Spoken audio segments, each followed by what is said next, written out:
Thanks for checking out my video. If you want to learn more from me, I have a lot of classes on Udemy.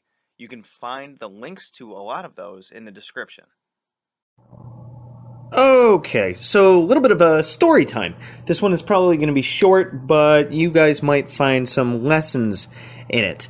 So, I try to always look at the psychology and the symbolism of everything because our brains interpret everything through symbols more than language. And the ways in which we interact with the spiritual world, when you start to kind of learn how to interact with it from all the different stories that I've heard and read and all of these other things, when different spirits communicate with us, or you could even say vis-a-vis animals or nature spirits or what have you, when the powers that are different than us or bigger than us, depending on your interpretation of them, communicate with us, it is through our subconscious. It is through our minds, let's say, for lack of a better term. Because when we have an interaction with a spirit or something, we may not, unless the spirit is very, very powerful, and given that they're on a different plane of existence, yada, yada, I've talked about this a bunch of times, we may not hear something audibly, like how you are hearing my voice right now. We may hear something come from the depths of our minds because that's our antenna to the spiritual world, is through the subconscious mind.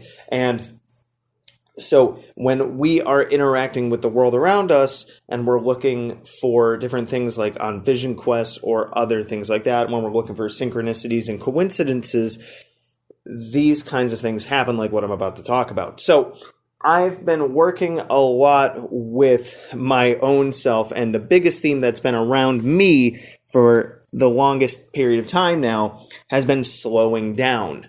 I am a very, very fast-moving person. I like to get stuff done. I have constantly been griped at by the missus and, other people in my family about, why don't you sit down, sit still, hold still for a minute.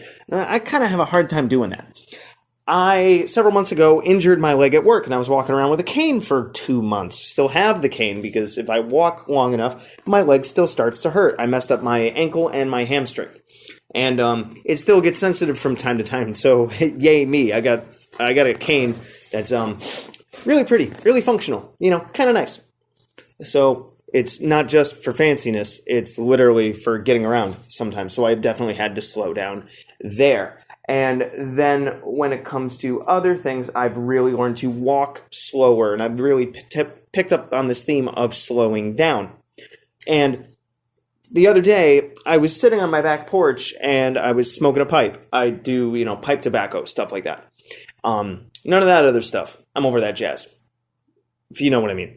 But, so I was sitting on the back porch, and, pipe tobacco smoking is a very, slow down, relaxing activity where, with cigarettes and stuff, you light up, puff, puff, puff, you're done. Tobacco smoking out of a pipe there's much more care in it. You have to take your time. You have to do things methodically and very slowly. And I'm sitting on the back porch, and just to kind of paint the picture, right? So where I'm sitting, I'm facing a railing, and I have a wind chime that hangs off of a hook on that railing. Above my head, behind me, on the glass panes, is a hummingbird feeder. And I have hummingbirds that come over to my window day in, day out, one every half hour or so this whole summer. And, you see them come up, but they rarely, maybe once or twice, come up when we've actually been on the porch. Although being on the porch has been rare because it's been so darn hot and humid and I can't stand it. But, so I was sitting on the back porch, and I'm really thinking about the slowing down kind of stuff, getting into my little zen zone, my chill mode. And a hummingbird comes up, and it's about 2 feet away from me on the hook that holds up the wind chime. And it buzzes right up there, and I'm billowing smoke at this point, so clearly it doesn't bother him for some reason. And he sits there on the hook for the wind chime. And, that got my brain thinking. Hummingbirds can go up, down, left, right, this way, that way, back, forth, really, really, really fast. Because they're constantly on the go. They constantly have to search for food sources because they burn so much energy so fast, right? And then that got me thinking about how I move around fast all of the time. And here's the hummingbird just sitting there, chilling, watching me. And he can take his time to sit still and just chill there. I can too, right? So the hummingbird, in a way, taught me that even though you might think the priority is to go, go, go, go, go, you can take the time to chill. Maybe this message will reach you about something. Maybe you'll find some interpretation in it that might be applicable to yourself. But with the bigger picture here is that when you are interacting with the world, look for different signs. When you are sitting there and trying to think about a problem or think about an issue or get deeper in your mind about something, look at the world around you. What symbolism can you take from the world around you that may be able to teach you something about your problem? It may be an interaction with an animal. It may be the way that the wind moves through the trees. It may be the way that light shines down somewhere. It might just be that you're thinking about a particular thought and then some random noise happens in the woods. In one of my previous videos, when I was talking about the synchronicities with when you're working with spirits, D.H. Thorne had this one instance where he was doing an invocation of a spirit or something, and when he asked the question, a train horn went off. And coincidentally, just at that time, it happened to go off. The big idea here is that we follow the synchronicities and nothing happens out of coincidence. Everything happens for a reason. So you can think of when you are pondering something and some event happens, or you just take special notice of something, and what does that symbolism mean to you? What kind of message are you getting from that? What can that event that just happened teach you about what you are thinking about? Hopefully this made sense. Let me know if it made sense. Let me know what kind of events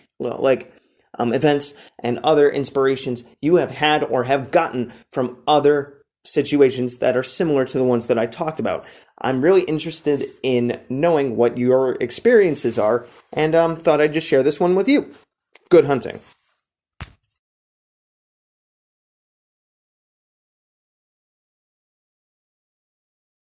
Thanks for watching my video. So if you want to check out my playlists, I have, among others, the Simon Necronomicon, the Tree of Life, General Magic, Tulpamancy, a playlist on my books, the elements, stones, the theories that govern magic, and the gods and goddesses of Mesopotamia. If you want to check out my books on Amazon, I have Creating Consciousness, Magical Mechanics, Magical Theater, Handy Sigil Magic, Magical Movement, which is an update and expansion upon Handy Sigil Magic, Magical Mastery, which is a combination masterwork of Magical Theater and Magical Mechanics, and The Guide to the Spheres and Beyond. You can also find me on Facebook at Magickology YT. You can email me at priestofthenecro@gmail.com, and you can even check out my Instagram, which is Magickology. And good hunting.